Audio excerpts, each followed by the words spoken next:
Iron feeder ক্যানেলের জলে ডুবে তলিয়ে গেল এক যুবক। ঘটনায় রীতিমতন চাঞ্চল্য ছড়িয়েছে এলাকায়।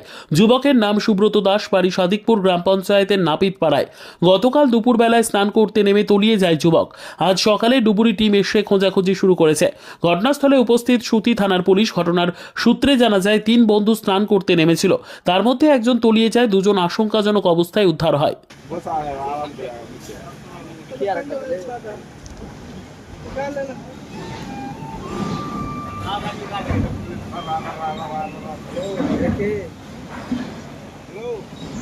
পাইনি আগে চাপ পেলে এলো ওরকম দাদা মনে হয় ওরকম দাদা আর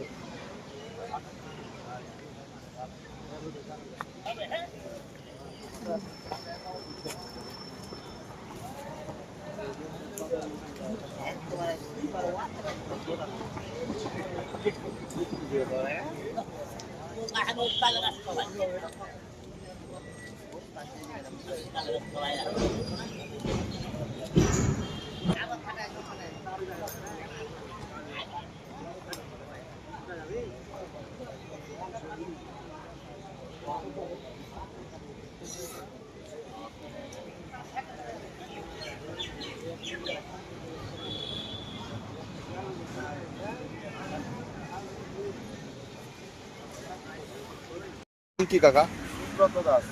উচ্চ মাধ্যমিক পরীক্ষা দিচ্ছে শুনলাম। এখনো তো পরীক্ষা বাকি আছে।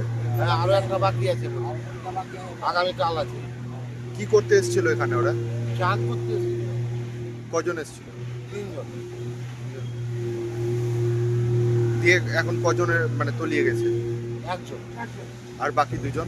বাকি 2 জনকে পাওয়া গেছে। একজন ছিল এখানে, হ্যাঁ। ওই উঠে নিয়েছিল। বাড়ি কোথায় ওর? সাদিকপুরি সব। এখনো পাইনি, তাহলে খোঁজাখুঁজি তাই চলছে। এখনো পাওয়া যায়নি, খোঁজাখুঁজি চলছে। বাড়ির লোক তো এখানে আছে। হ্যাঁ, আপনার বাড়ি কোথায়? আমাদেরই। আপনাদেরই?